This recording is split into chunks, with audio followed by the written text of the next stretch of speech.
After 25 years of silence, David Adair, now a space technology transfer consultant, has come forward with his amazing experience inside the military's top-secret UFO facility. I was 13 years old when I built my first rocket, and it left the backyard at about 3,500 miles an hour. I was able to build it out of a construction machine shop that my father owned when he used to work for the mechanics and racing enterprises, and we had plenty of equipment and tools that allow such manufacturing to be done. As a matter of fact, our shop's very similar to a rocket shop in equipment and materials. The rockets kept getting bigger, faster, till finally I was able to get funded by a federal grant by a congressman named John Ashbrook. And with that help, I was able to go ahead and complete a larger rocket with an entirely new type of engine, which was a fusion containment engine. The two primary engines we use today are solid propellant and liquid propellant. There are about 61 different rocket engines of propulsion systems that you could leave this planet with. Two of them are just a solid and liquid fuel. I happen to just pick one out of the other 61 engines to pick from, and I manufactured a magnetic fusion containment engine, which in simple essence is able to create a magnetic field capable of holding a thermal fusion reaction inside, like a chunk of the sun contained in a magnetic bottle. And when you tap that power, it allows you to have tremendous thrust, which is what makes the rocket go forward. And so imagine being able to tap onto the power of the sun for an acceleration factor. So that's a pretty interesting engine design. So once the engine was and the rocket was completed, we obviously couldn't launch it where I was launching smaller rockets, which were out in cow fields in Ohio. So we had to go to White Sands, New Mexico, and that was arranged by the congressman and a consultant at the time who was a retired general named Curtis LeMay. And Curtis LeMay made the arrangements from Wright-Patterson Air Force Base in Dayton, Ohio. We rode down to White Sands on a C-141 Starlifter, and when my rocket myself got there, we started prepping it for a launch. At the time that we launched, which was June 20th, 1971, a plane flew in the same day we did, and out stepped these men in black suits with mirror sunglasses, and they're DOD agents. And so DOD was interested in the operation, and they were alerted to it by the Air Force and probably the Congress and whoever else was funding the program. Among those men, there was some NASA officials there that I recognized. They instructed me to send a rocket down 656 miles northwest of there to a precise set of coordinates that they gave me. And I asked them, why are we landing in a dry lake bed in Nevada? And they said, just drop it there. And I said, I can do that. So we fired the rocket, and it was a really success as far as engines go. It was extremely fast. It was so fast you couldn't even see it leave. It's like, you ever try to watch a rifle bullet leave a barrel? That's how fast this engine was. So we landed we were exactly where they wanted it. Then we had to get on a DC-9 from White Sands and leave for the dry lake bed, which is called Groom Lake in Nevada. And I was asking them, do y'all notice that these wheels on your plane, they're rubber tires and landing gears, we're going to bore more up to our belly in the dirt out there. So they said, don't worry about it. So we got on the plane, and when we got there, they were right. There were twin 10,000-foot runways there and hangars and a 42,000-acre Air Force base called Groom Lake, and it wasn't on any of the maps I was working with at the time. So my rocket was down on the south end of the field at the end of the runways, and you could see the parachutes bellowing in the wind, and we landed and got out. And I was assuming we were going to go look at my rocket right then. No, we got in golf carts and rode to this center hangar, which was a very low, flat-type hangar, but extremely large inside, size of about 4 football fields.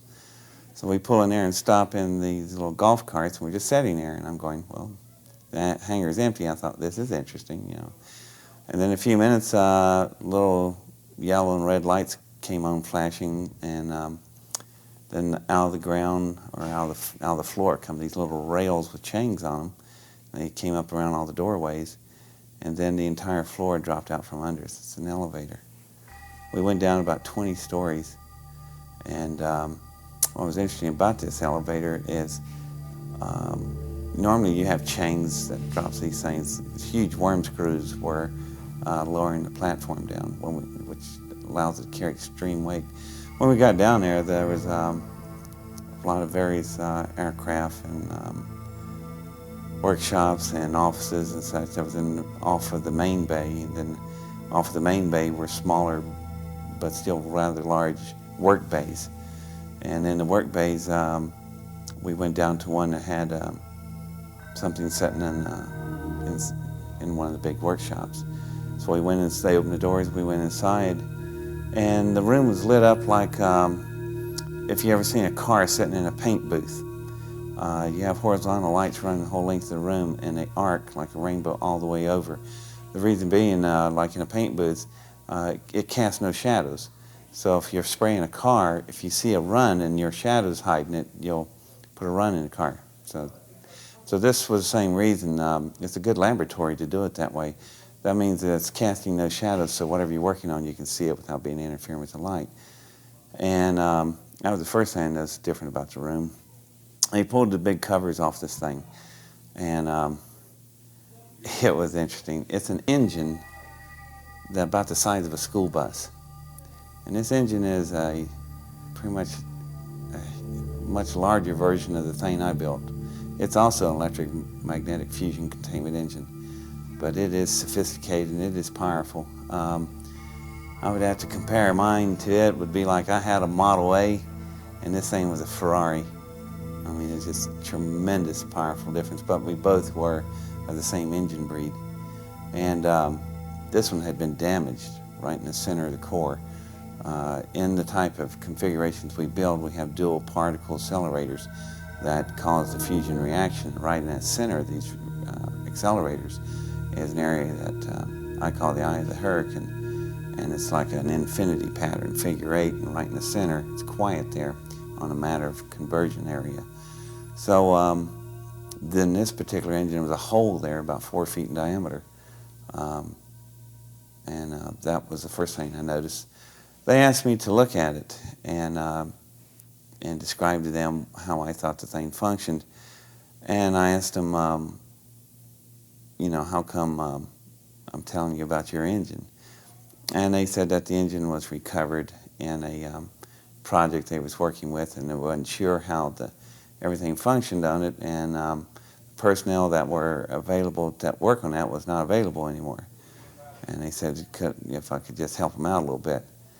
Well, being 17 years old at the time, they thought I didn't pick up on too many adult innuendos, but I guess I was born old.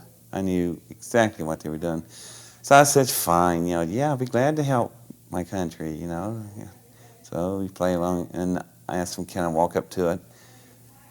They said, sure. As a matter of fact, you can climb on it if you want. So I got up to the engine, and then something really unusual about the engine, other than the design, the alloys itself, just the sheen and color, looked like iridescent color, like when you hold a CD disc to the sun and you see the rainbow. Imagine those kind of colors covering this entire engine, glowing like that. It's really pretty. The color of the engine was unlike any metal or alloy I was ever familiar with. And when I walked to the engine, there was a shadow on the engine. Now, I just told you that the rooms were built where you couldn't have shadows. When I stuck my arm out to it, there was a shadow on the engine, but right on the table, there was no shadow. So it's not a light casting the shadow on the engine. The engine is picking up radiation off my body. So I back away from it, the shadow dissipates. When I bulk back up, it's back on. And so when I put my hands on the engine to pull myself up on it, that's where it's interesting, because the alloys in some places were so thin, it was translucent. You could see through it like a sheet of amber. So when I laid my hands on it, this really interesting swirl pattern would come off wherever my skin was touching, and they would swirl out through the metal, going out through the alloy. And I didn't know of any metal that could do that. So I thought, wow, this thing is heat sensitive. It's picking up my body heat waves like that. So when I crawled, and they were really neat looking, smooth type wave flows coming off my hands. So I pulled my cell phone up on the engine and started walking over it, and it was huge. It was radically different than mine because it was just so much of a different design. And the way they ran the fusion flows and the way you would run fuel in a fuel line of an engine, this thing was totally different. There was no wiring. Now my engine was covered with miles of wiring, so I could get all the firing orders right toward the cyclotrons, the particle accelerators. Did you immediately know that it was alien at that time? I suspected when I put my hands on it, it felt so different. It felt like a frog belly. If you ever, I don't know if people play with frog bellies, but I did. It looked wet, but it wasn't wet. It's just so slick looking, but it wasn't slick. And it was just amazing. But it also had such a texture, and as soon as you touched it, it was cold in the air-conditioned well in the facility, but the minute you touched the metal, it became your temperature instantly. I don't know of any alloys that can do that. So I started going, oh, this may not be from around here. So I'm walking down the engine, and I go up to where the main core cells are in the particle accelerators. There's a hole blown out there, and I step down into it just to get a better look. Now, at this point of view, I'm down in a hole in the engine, and the walls are real smooth. They're so smooth, the blast, these temperatures like that engine of mine, they run at 100 million degrees centigrade. You work with plasma physics. So when the field dropped down, this engine's metals were exposed to that kind of temperature, vaporized. But as soon as it vaporized at that particular point, fail-safe, it shut the engine off. All this probably occurred in a nanosecond, a billionth of a second. So the blast only irradiated out to about 4 feet in diameter and stopped. What was interesting is the way the engine's metal was whenever there's torn places.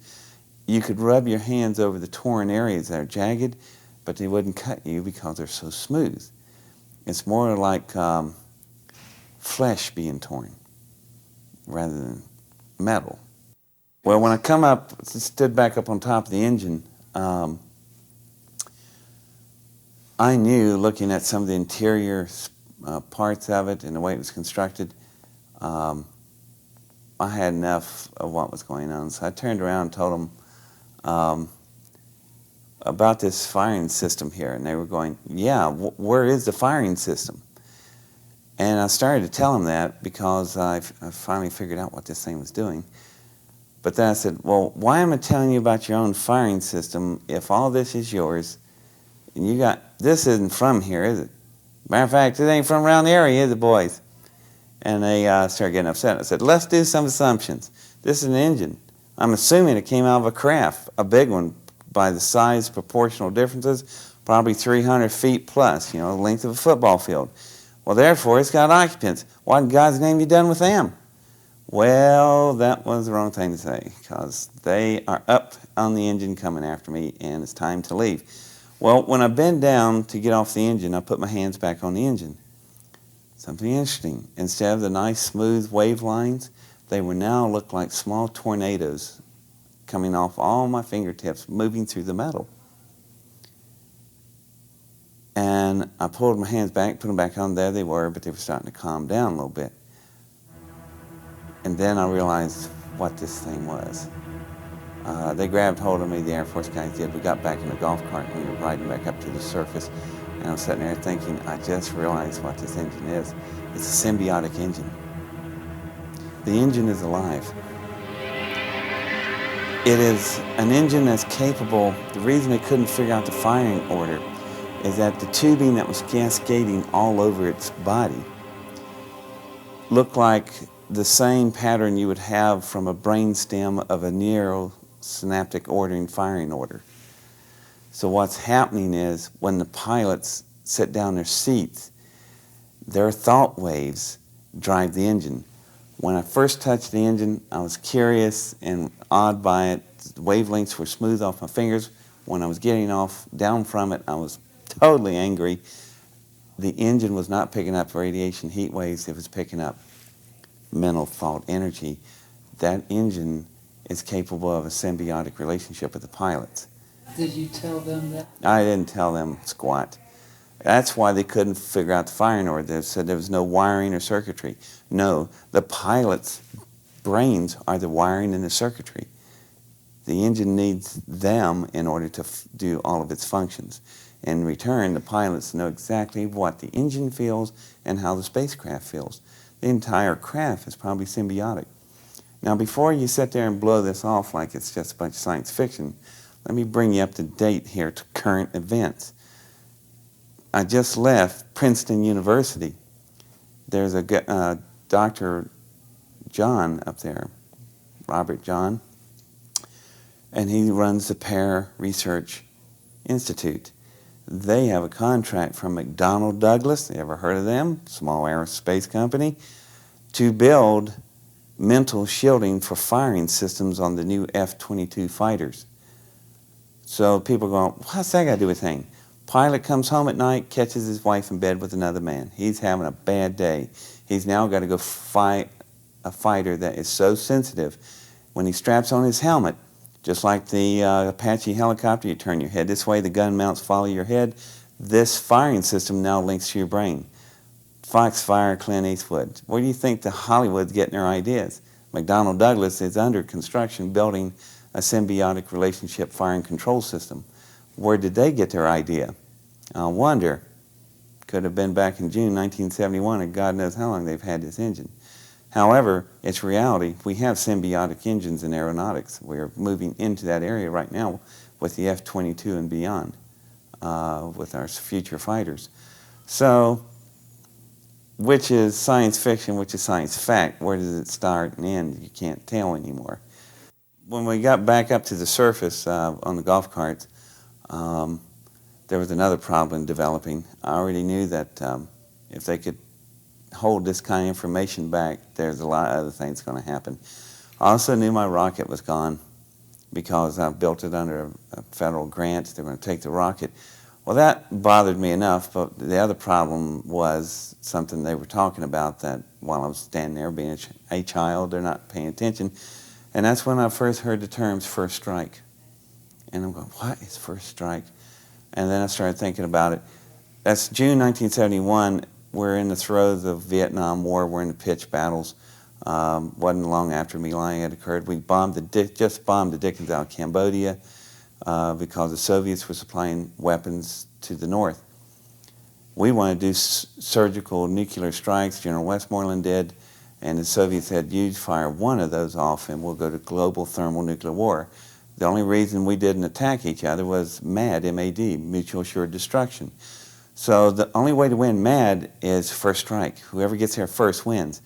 My rocket engine out there went from 0 to 8,654 miles an hour in 4.1 seconds. It's the fastest thing ever. So if you take that type of engine containment system and put it on nuclear warheads and put them on your own subs, park it off Siberia, the Soviets would never see but flashes of light, and that's it. They wouldn't even have time to move out of their chairs. No retaliation. So if you take out the Soviet Union, you wouldn't destroy the whole country. You would take out all the key military sites and the major cities, and they'd surrender. But if you do that, you'll have to hit another country same day called China. They have nuclear weapons, and they're not going to stand there and watch us take out the other superpower. So about 1 billion people are going to die in a single day. So I'm sitting there going, all because of my engine? Unbelievable. So I scooped up a hand full of graphite grease off of the hangar door there, the wheels, and started crying. And I said, I want to see my rocket. So they thought, just a kid, take him out to see his rocket. I want to see what it at least looked like. So when I went out there with the 2 sergeants on the golf cart, we got out there. I walked over to it and opened the hatch, opened the particle accelerators, put the graphite grease, just smeared it on the doors inside and closed it. When you turn on particle accelerators and the fuel is using deuterium, ask any physicist what happens when deuterium meets graphite. It's pretty bad. It's a major reaction explosion. So I turned on the particle accelerators with no fuel involved, and I told the two sergeants, it's got a fuel leak, we got to run for it. So we get on a golf cart and take off. I gave us 60 seconds on a time delay.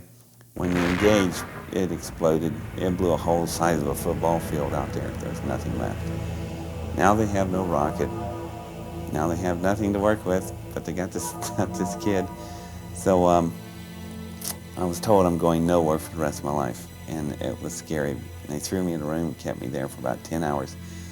And then a lot of noise in the outside. The door opens up, and there's this big stogie chomping figure in the doorway going like that, and his name is Curtis LeMay. So he came there and got me and took me all the way back home to Wright-Patterson. He took me back home to my parents. He told me that they're not going to be through with you. They'll deal with you again. And he was right. So that was the end of my summer vacation in my junior year in high school, how I spent my summer vacation. And what did he say to your parents? well, my parent, LeMay just he didn't say anything to my parents. He said he left it up to me. He just got me home. So it's quiet through the winter and the spring, and I'm graduating from high school. It's June 10th, 1972, and I'm ready to go to Ohio State.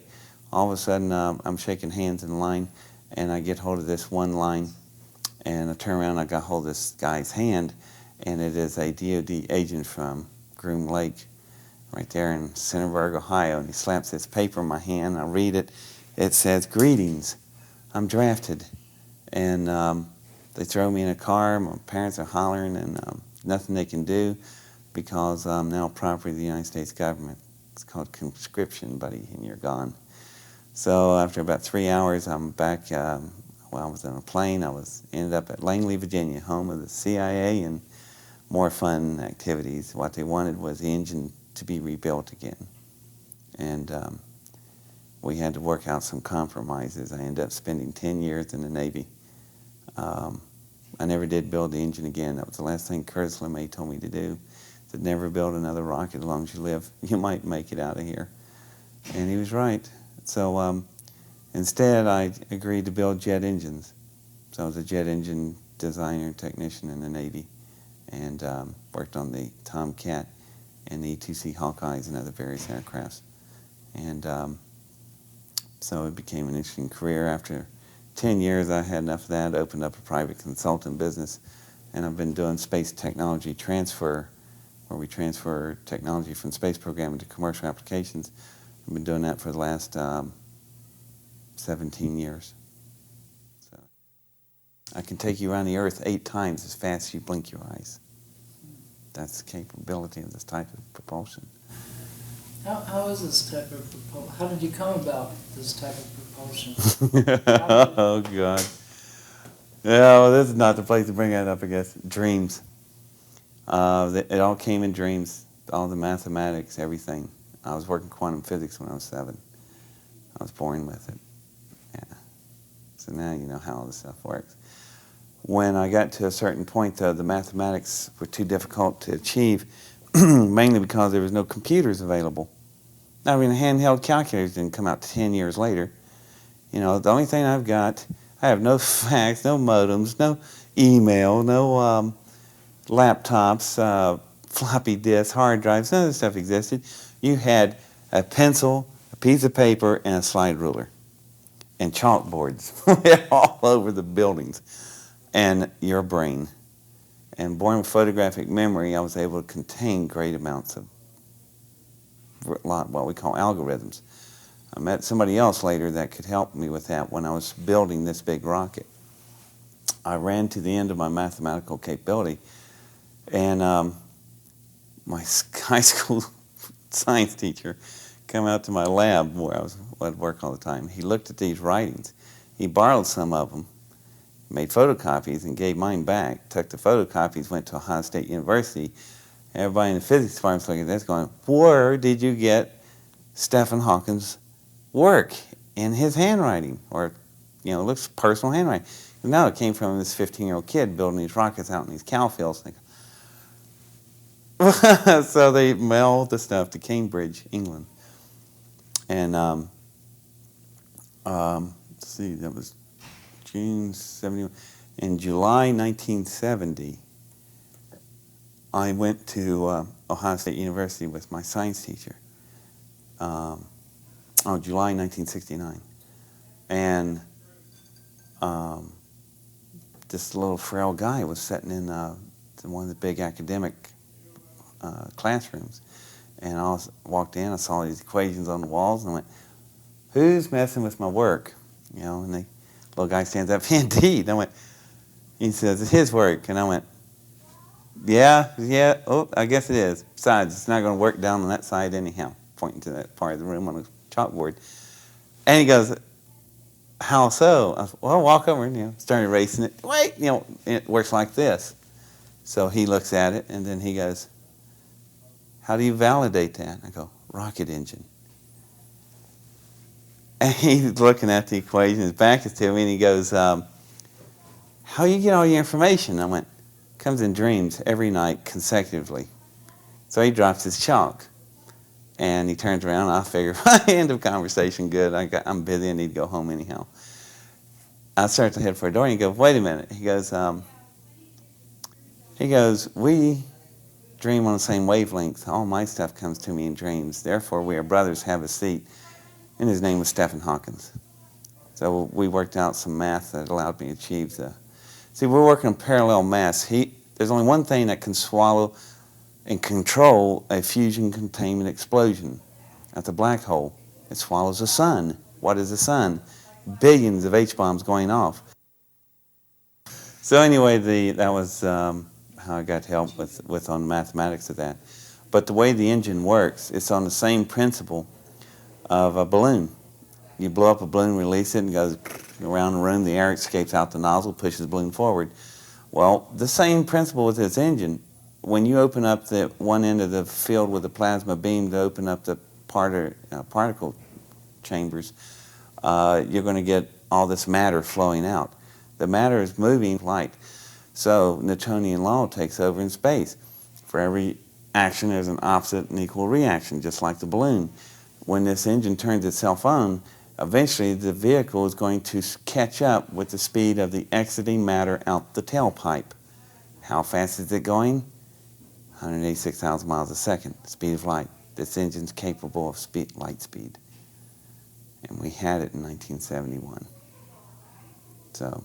But you knew that it was going to be put to potential catastrophic results. Not potential, for sure. They were planning to do first strike. And they had planned on doing first strike for about the last 15 years until the Soviet Union collapsed. They were always trying to beat the mad equation, mutual assured destruction. The only way to do it is to be there first. Everybody had the same speeds, so whoever got faster wins. And so what I'm asking is, why are you starting to go public with this information? There's a shift, a change in perception of the public and the attitude. If it hadn't been for that, I would have went to my grave and never said a word about this, because I wanted a normal, mainstream life career. Like I'm going to tell people, I'll stand on top of an alien engine in the basement of a top secret base called Area 51, mainly because I built an engine similar to it, and it landed there, and that's why they wanted me there. And I was 17 years old at the time. Despite the fact that I won the most outstanding field of engineering sciences from the United States Air Force in 1971, and we can see newspaper stories and clippings of me in that rocket. So I still wouldn't stand a chance. So I decided, no, I'm not saying a word. I saw a lot of people take tremendous criticism in the 60s and the 70s, but then there's been a shift in the last 20 years. The American public now really believes there's somebody else out there. And if somebody would land here right now, the American public would go, cool, as long as they're not trying to blow us away or eat us up or something, there's no problem.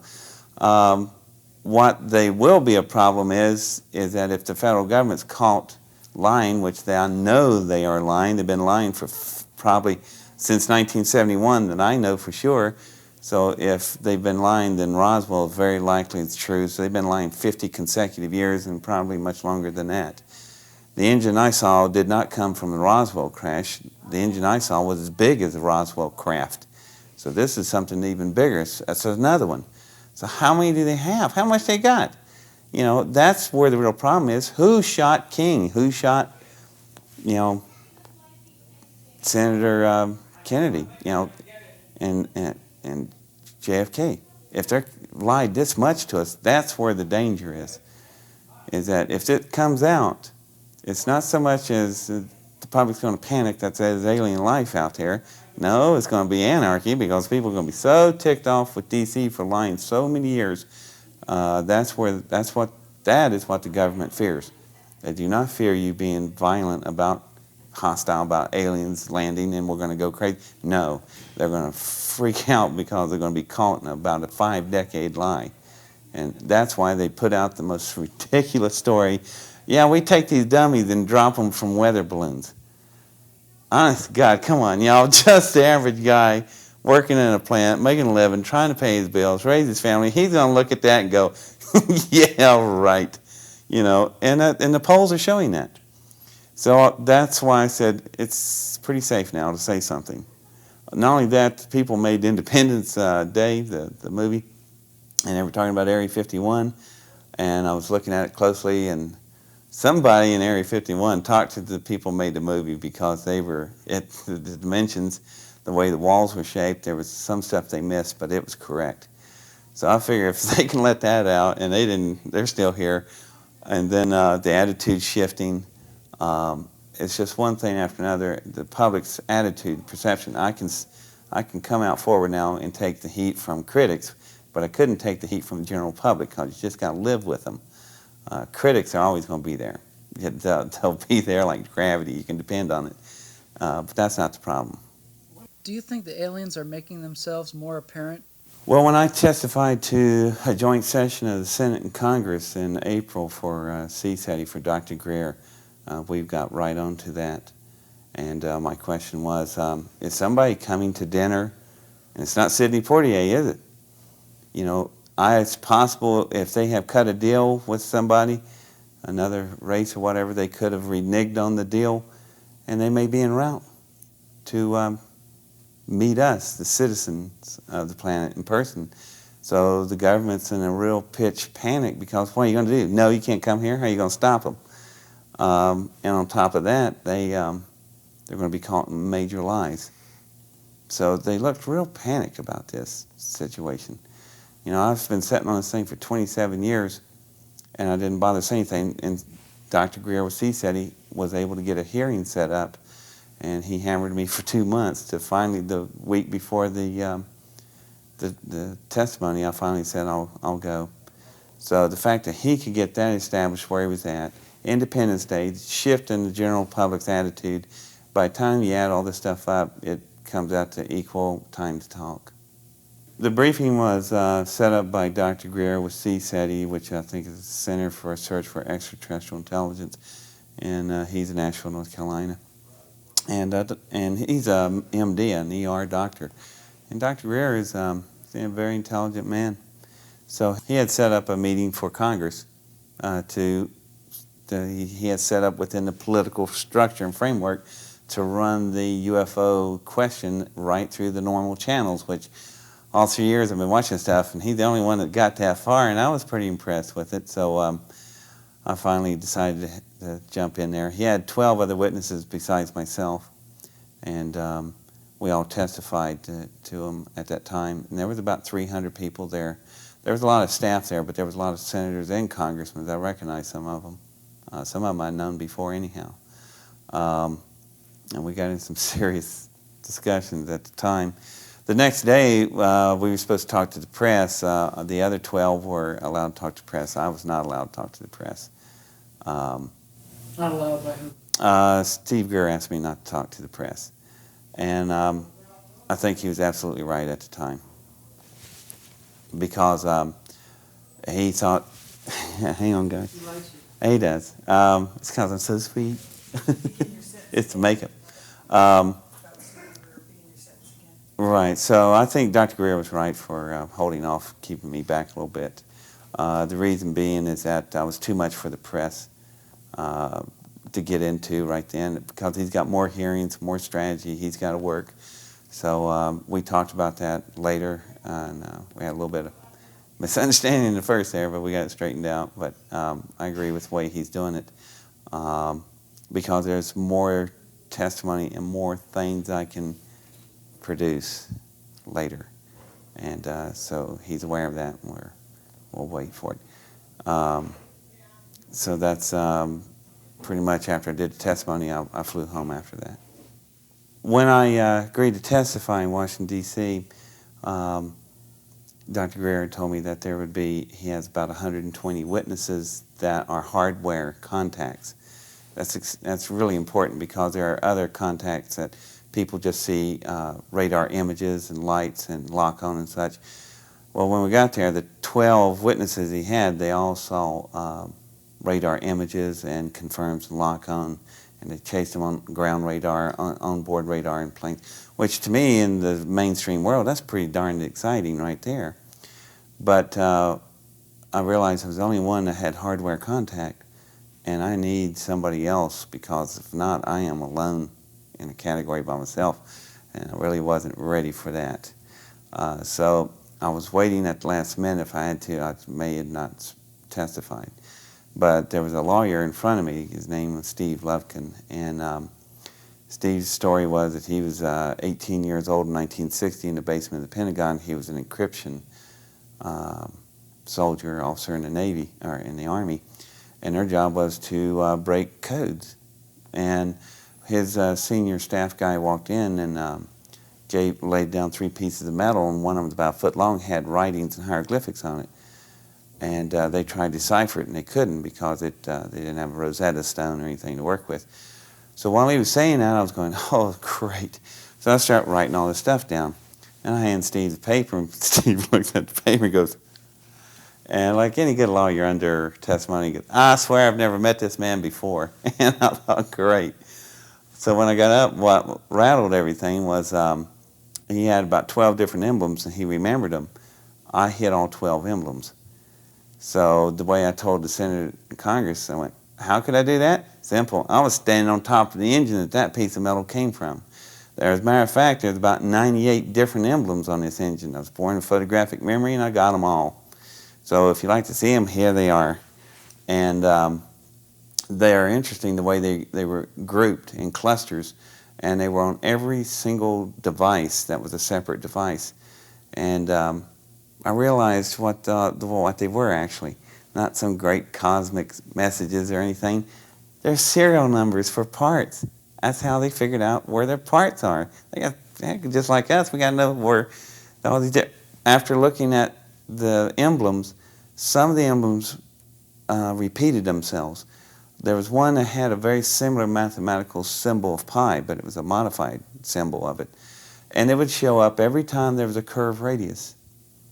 And I'm going, there were some of the emblems would be reversed on the other side of the engine when the 2 parts were the same, left and right. And I'm going, that's all it is. No big, great cosmic message. It's serial numbers, just like we do on jet engines in the Navy. We group out our numbers. And but it would give you the alphabet of their language. So I was able to retain that. But also, I memorized how the engine was built. So let's build another one.